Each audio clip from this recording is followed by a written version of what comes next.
माँ, तुमसे कितनी बार कहा है मेरे दोस्तों के सामने यूँ बार बार खांसी मत खाया करो। अच्छा लगता है क्या कोई घर में आए और तुम हर समय खांसती रहो? तुम्हें शायद पता नहीं, तुम्हारी खांसी की आवाज़ से परेशान होकर मेरे दोस्त यहाँ से जल्दी चले गए। और एक दोस्त तो ये भी कह रहा था कि उस दिन भी तुम्हारी माँ बहुत खांस रही थी। अब तक उनकी खांसी गई नहीं क्या? कहीं उन्हें कोई गंभीर रोग तो नहीं? हमें यहाँ आना बंद करना पड़ेगा। और हितेश, तेरे परिवार का ध्यान रख, वरना कहीं इनकी वजह से तेरे परिवार को कुछ रोग ना हो जाए। खांसी तो लगने वाला रोग होता है। माँ, आप अपने कमरे से ज्यादा बाहर मत निकला कीजिए। आपको क्या जरूरत पड़ती है बाहर आने की? काम करो और बस कमरे में रहो। हितेश गुस्से में अपनी माँ कलावती जी से बोला। पीछे से हितेश की पत्नी सीमा भी बोली, हितेश, मैं तो तुम्हारी माँ को समझा समझा कर थक गई, मगर इनके कानों तो जूं तक नहीं रखती। पूरे घर में यूं ही खांसते खांसते घूमती रहती हैं। इन्हें तो इतना भी नहीं पता कि मुंह पर हाथ रखकर खांसी खानी चाहिए। घर में दो छोटे बच्चे भी हैं, कम से कम इनके बारे में ही सोच लेती। अगर बच्चों को लग गई तो क्या होगा? मगर नहीं, इन्हें अपने कमरे में एक जगह बैठा ही नहीं जाता। बेचैन सी घूमती रहती हैं। कलावती जी बोली, तुम दोनों के पास ना तो मेरे लिए समय है और ना मेरे लिए पैसे हैं। घर के इलाज कर कर के थक गई हूँ। इतने जतन तो कर चुकी हूँ, मगर खांसी में कोई फर्क नहीं पड़ा। फिर भी तुम लोग मुझे अस्पताल लेकर नहीं जाते। उल्टा कहते हो कि खांसो मत। भला खांसी कोई जानबूझकर खाता है क्या? कितनी बार कहा है मुझे डॉक्टर को दिखाओ, मगर तुम दोनों को अब इस बुढ़िया की फिक्र कहाँ है? सीमा हाथ जोड़कर बोली, माँ, आप अपने कमरे से बाहर मत निकला कीजिए। बस इतनी मेहरबानी कीजिए। हाँ, नहीं है हमारे पास पैसे आपके लिए। मेरे भी तो बच्चे हैं, इनकी जिम्मेदारियां पूरी करें या आपके पीछे पैसे लुटाएं? आपको तो बस बैठे बैठे मुफ्त की रोटी तोड़नी आती है। काम की ना काज की, दुश्मन अनाज की, बस खाने को देते रहो। कलावती जी बोले, बहू, अब तक तो सारे घर का काम तुम मुझसे ही करवाती आई हो। तुमने तो सिर्फ बच्चे बड़े करने में उम्र बिताई है, मगर मैंने इस मकान को घर बनाने में अपनी उम्र बिताई है। घर का एक एक कोना सजाया है मैंने, अपनी मेहनत से आशिया खड़ा किया है। घर की साफ सफाई से लेकर रसोई भी संभालते आई हूँ मैं।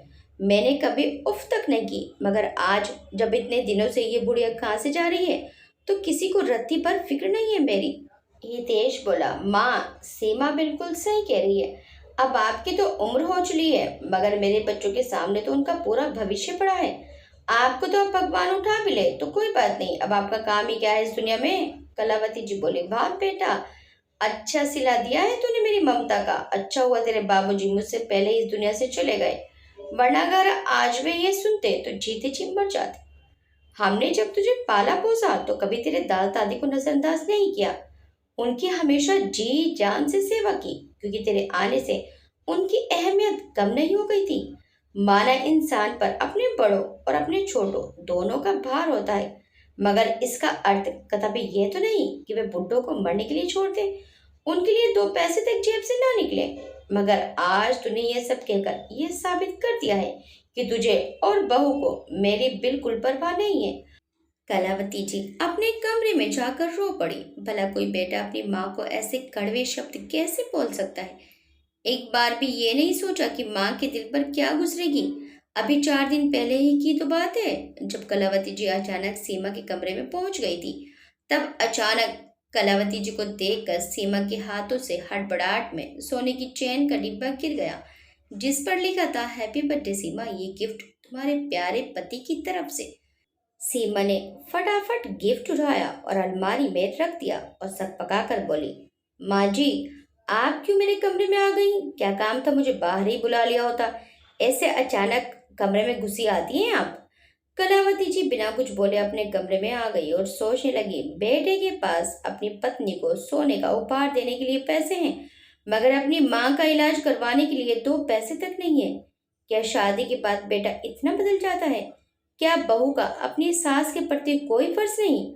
बच्चों को पालते पालते उनके खर्चे पूरे करते करते बाल सफेद हो गए और आज मैं बेटे पर इतनी बोझ बन चुकी हूँ कि वे मेरे मरने का इंतजार कर रहा है।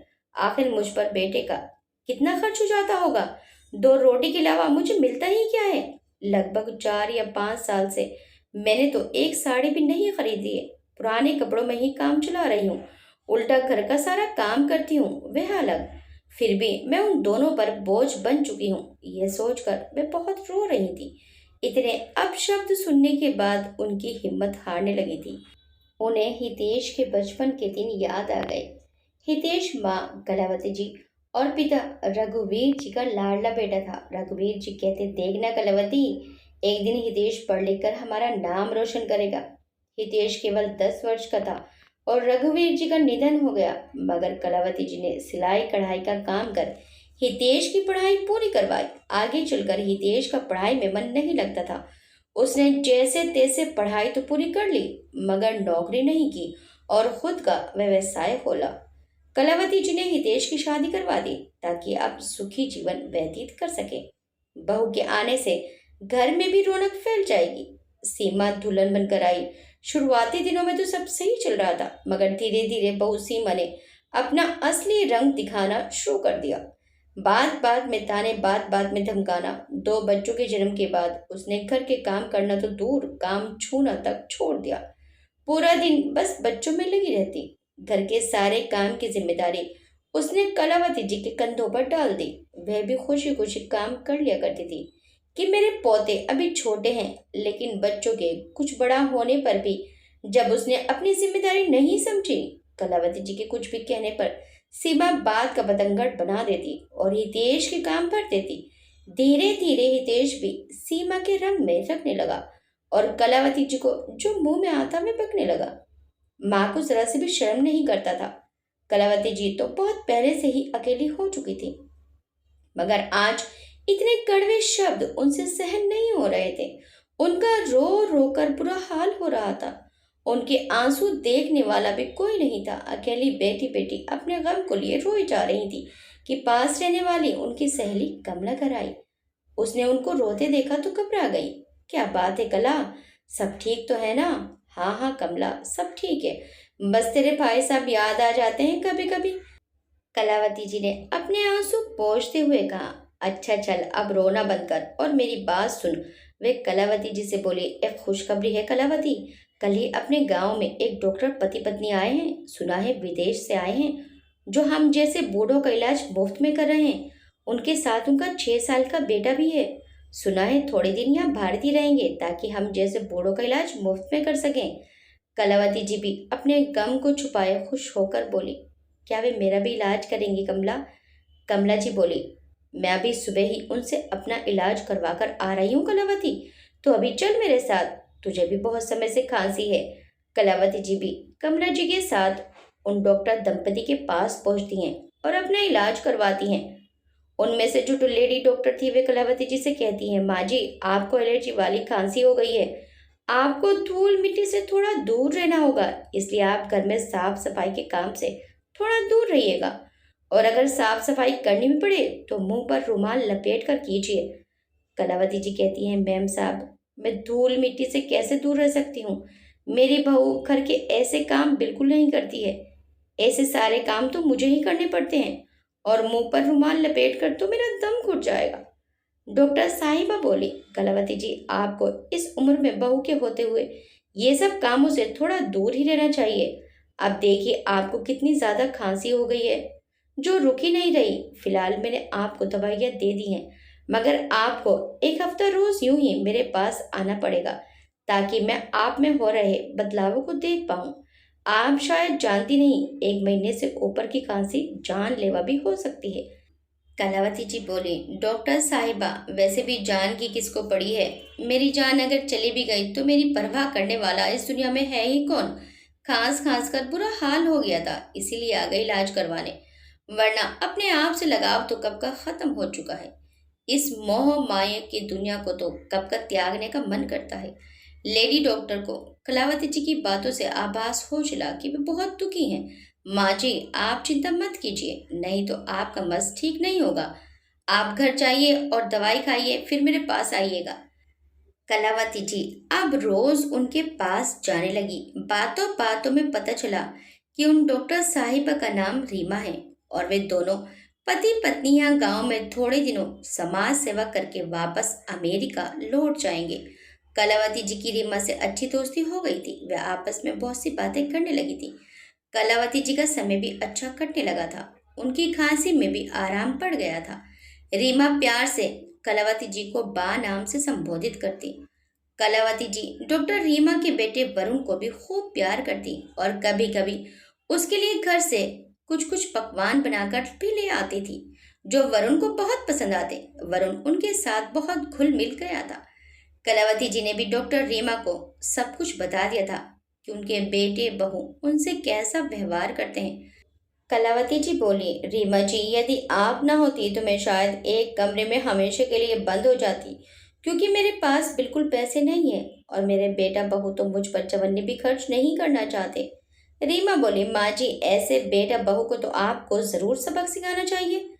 कलावती जी बोली, बेटा, अब इस उम्र में मैं क्या सबक सिखा पाऊंगी। रीमा बोली, माँ जी, आज की दुनिया में सभी को आत्मनिर्भर होना बहुत जरूरी है, ताकि वे किसी पर निर्भर ना रहे। और ऐसे बेटे बहू को भी ये दिखा देना चाहिए कि वे अपने माँ बाप को कभी कमजोर समझने की गलती ना करें और अपने माता पिता पर किसी भी तरह का अत्याचार ना करें। कलावती जी को रीमा की ये बात बिल्कुल सही लगी। रीमा कलावती जी के जाने के बाद सोचने लगी, काश मैं बा की कुछ मदद कर पाती, काश मैं उन्हें थोड़ी भी खुशी दे पाती। वरुण कलावती जी के साथ बहुत घुल मिल गया था। ये देख कर रीमा बहुत खुश थी, क्योंकि वह सोच ही रही थी कि बा के लिए क्या किया जाए। अब उसे बा के लिए एक बहाना मिल ही गया था। रीमा ने कलावती जी से हमेशा के लिए अपने साथ अमेरिका चलने के लिए कहा। रीमा बोली, माँ जी, हम दोनों दंपति का तो अस्पताल में ही पूरा दिन बीत जाता है। वरुण भी घर में अकेला रहता है और वरुण तो आपसे कितना प्यार करने लगा है। अगर आप वहां आकर मेरे बेटे और रसोई का काम संभाल लें तो आपकी इनकम भी शुरू हो जाएगी और आपको यहाँ आपके ऐसे बेटे बहू के आगे कभी हाथ भी नहीं फैलाने पड़ेंगे। कलावती जी पहले तो सोच में डूब गई, क्योंकि उन्होंने इस घर को अपने 60 साल दिए थे। एक एक दिन एक एक रात इस घर में गुजारी है। अच्छे बुरे पल इसी घर में जिए हैं। इसी घर में दुल्हन बनकर आई। इसी घर में मेरे बेटे की किलकारियां। वही बेटा जो आज माँ को पूछता तक नहीं है कितना कुछ किया है इस घर के लिए, मगर फिर भी बेटा बहू उनके नहीं हो पाए थे। वैसे भी ऐसे बेटे बहू के साथ रहकर अपना सम्मान खोने से बेहतर यही है कि डॉक्टर साहिबा के साथ जाकर आत्मसम्मान की रोटी खाना। कलावती जी ने सोच विचार कर हामी भर दी। कलावती जी भी अब सम्मान की रोटी खाना चाहती थी। यहाँ इतना काम करके भी उन्हें सम्मान नसीब न हो सका। रीमा ने तुरंत उनका पासपोर्ट बनवाने की तैयारी शुरू कर दी। रीमा ने कलावती जी में एक आस जगाई थी, जिससे कलावती जी बहुत खुश थी। रीमा के पति विवेक वापस अमेरिका जा चुके थे। रीमा कलावती जी को साथ लेकर जाना चाहती थी। बस पासपोर्ट बनने का इंतजार हो रहा था। थोड़े समय में सारी प्रक्रिया खत्म हो गई और कलावती जी हमेशा के लिए रीमा के साथ अमेरिका चली आई। उनके अमेरिका जाते ही सीमा बोली, अच्छा हुआ हम पलट डली। वैसे भी बुढ़िया यहाँ मुफ्त की रोटियां तोड़ती थी और साथ में एहसान भी तोड़ती थी। अब मैं चैन की सांस ले सकती हूँ। कलावती जी अमेरिका जाकर वहां रच बस गईं। पूरे दिन वरुण और रसोई संभालती और बदले में पैसे और सम्मान दोनों पाती। सम्मान की 2 रोटी और 2 पैसे पाकर मैं बहुत खुश होती थी। उनके खुद के बेटे बहू ने कभी उनकी खबर तक नहीं ली, कभी फोन तक नहीं किया। मगर यहाँ दोनों डॉक्टर पति पत्नी ने कलावती जी को माँ की तरह सम्मान दिया। रीमा ने कलावती जी को अपनी माँ जैसा प्यार दिया। उनको किसी चीज में कमी नहीं आने देती थी। यहाँ आकर कलावती जी ने भी कभी अपने स्वार्थी बेटा और बहू को याद नहीं किया, कभी उनका नाम तक नहीं लिया। लगभग 15 वर्ष हो गए कलावती जी को अमेरिका में रहते हुए। उन्हें कभी अपने बेटा बहू की कमी नहीं खली, क्योंकि उनके बेटा बहू ने भी उनसे मुंह मोड़ लिया था। बस कभी कभी रात में सोते समय अपना देश, अपना घर, अपना परिवार याद आने लगता तो रो लिया करती, लेकिन मुंह से एक शब्द ना कहती थी, क्योंकि अब रीमा भी उनकी बेटी ही थी और अपनी बेटी के साथ अमेरिका में वे बहुत सुखी जीवन व्यतीत कर रही थी कि एक दिन अचानक उनके बेटे हितेश का उनके पास फोन आया और वे रोते हुए बोला, माँ, तुम्हारी बहू सीमा को ब्लड कैंसर हो गया है और मैं बहुत मुसीबत में हूँ। शायद हमने जो तुम्हारा हर पल तिरस्कार किया, ये उसी की सजा है। माँ मुझे माफ कर दो, मैं और सीमा तुम्हारे बहुत बड़े दोषी हैं। हमें माफ कर दो माँ। कलावती जी इतने सालों बाद बेटे की आवाज़ सुनकर कुछ देर तक तो कुछ बोली ही नहीं। मगर माँ कब तक अपने बेटे से नाराज रह सकती है। वो बोली, मेरे बचाए पैसों में से कुछ पैसे मैं तुझे भिजवा दूंगी ताकि तू सीमा का अच्छे से इलाज करवा पाए। हितेश बोला, माँ बहुत मेहरबानी होगी आपकी। कलावती जी फोन रखकर सोचने लगी। इतने सालों बाद बेटे का फोन आया, वह भी जरूरत के लिए। खैर, उन्होंने रीमा से कहकर अपने अकाउंट से 3 लाख रुपए निकलवाए जो उन्होंने जमा कर रखे थे और भारत अपने बेटे को भिजवाए। सीमा का इलाज उन्हीं पैसों से करवाया गया जो हितेश और सीमा कभी अपनी माँ को सम्मान ना दे पाए, आज उन्हीं की कमाई पैसों से अपना काम करवा पाए। सीमा बहुत रोती है और फोन पर अपनी सास से अपने किए की माफी मांगती है। माँ जी, मैंने आपका बहुत तिरस्कार किया, कभी आपको 2 रोटी सम्मान के साथ नहीं दी। आपसे इतना काम लिया तब भी आप ही के लिए 2 पैसे तक नहीं थे। आपकी खांसी से भी इतनी घृणा की तभी मेरे पापों की सजा आज मुझे मिल गई है। माँ जी, कलावती जी यहाँ अमेरिका में बहुत खुश थी, लेकिन बेटा बहू की बातें सुनकर दुखी हो उठी।